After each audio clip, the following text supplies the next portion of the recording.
Olá! Vamos falar de um assunto bem prático hoje. Nós vamos mergulhar de cabeça nos juizados especiais do Brasil, que são basicamente uma via expressa da justiça para resolver os perrengues do nosso dia a dia. Pois é. Quem nunca se viu numa situação dessas, né? Aquele produto que chega com defeito, uma discussão com o vizinho, uma pequena dívida. São problemas que tiram o nosso sono, mas que, ao mesmo tempo, a gente pensa: poxa, será que vale a pena entrar com um processo gigante, caro, demorado por causa disso? É justamente aí que entram os juizados especiais. Eles nasceram para ser a solução para esses casos, sabe? A ideia principal é simplicidade, rapidez e, o mais importante, acesso à justiça para todo mundo. Ok, então vamos começar pela via mais famosa dessa estrada, a primeira pista, o Juizado Especial Civil, o famoso JEC. A base dele é a Lei 9.099 e muita gente conhece pelo apelido de Juizado de Pequenas Causas. Então, qual é a do JEC? A missão dele, como diz lá no artigo 3º da lei, é dar conta das causas de menor complexidade. E o que é isso na prática? Bom, é a maioria dos problemas que a gente encara no cotidiano. Briga com a empresa por causa de um produto, cobrança de aluguel, aquela batidinha de carro sem ninguém ferido, e por aí vai. Mas e o valor? O que a lei considera menor complexidade em dinheiro? O artigo 3º, inciso 1, é super claro. O valor da causa não pode passar de 40 vezes o salário mínimo.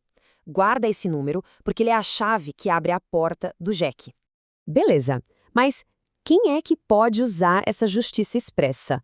De um lado, quem pode entrar com a ação são as pessoas físicas, claro, e também os microempreendedores e as pequenas empresas. Agora, do outro lado, o artigo 8º já barra algumas figuras, tipo o poder público, quem está preso, massa falida. O foco, dá para ver, é no cidadão comum e no pequeno negócio.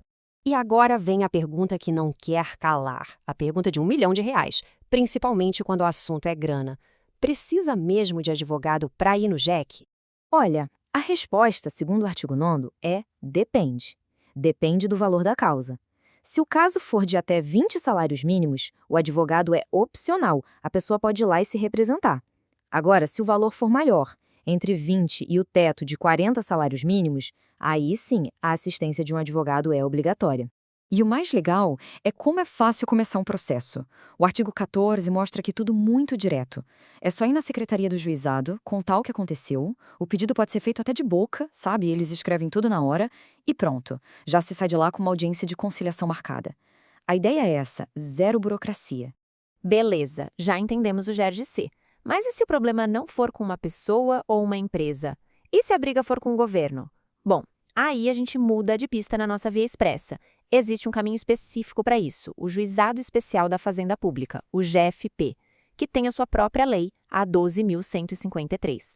A área de atuação do JFP, que está lá nos artigos 2º e 5º, é bem específica mesmo.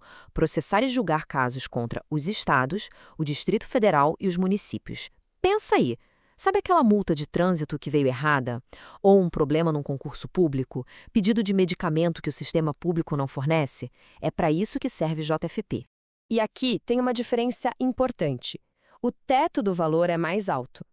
Como processar o governo geralmente envolve questões de maior valor, o artigo 2º dessa lei subiu o limite para 60 vezes o salário mínimo. Mas, atenção! Assim como no JEC, o GF também não é para qualquer tipo de caso contra o governo, não. Existem algumas exceções bem importantes que a gente precisa ficar de olho. As principais estão lá no parágrafo 1º do artigo 2º.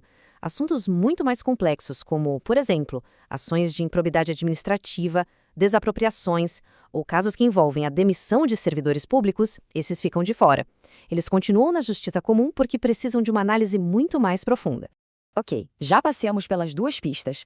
Que tal agora a gente encostar e olhar as duas lado a lado para não restar nenhuma dúvida? Vamos para a comparação direta, JEC de um lado, GEPD do outro. A imensa diferença, como fica claro, é contra quem é o processo. No JEC, o alvo são pessoas e empresas privadas. Já no GFP, o alvo é o poder público. É essa pergunta que define todo o resto. O valor máximo da causa, a lei que se aplica, a finalidade de cada um, é uma divisão de tarefas bem pensada, bem clara. Então, para resumir de vez, o ponto crucial é esse. A pergunta de ouro é: contra quem é a ação? A resposta para essa pergunta é a bússola. É ela que vai apontar o caminho certo, se é a pista do JEC ou a do GFP. E para a gente fechar, vamos pensar um pouco no porquê de tudo isso. Por que ter essas duas vias expressas de justiça é algo tão fundamental para a sociedade? Olha só essa citação do artigo 6º da Lei do JEC. Ela resume, de forma perfeita, o espírito da coisa toda. O foco aqui não é seguir a regra pela regra, o formalismo exagerado. É o juiz encontrar a decisão mais justa para o caso, pensando no impacto social da lei e no bem de todo mundo. No fim das contas, o sistema dos juizados especiais, tanto o civil quanto o da fazenda pública, é sobre empoderamento. Ele devolve o poder ao cidadão, cria um caminho possível, real, para que pessoas e pequenos negócios consigam resolver seus problemas de forma rápida e com muito menos obstáculos. Garante que a justiça não seja só para quem pode pagar caro por um processo longo e tradicional. Isso tudo deixa a gente com uma pergunta final para refletir.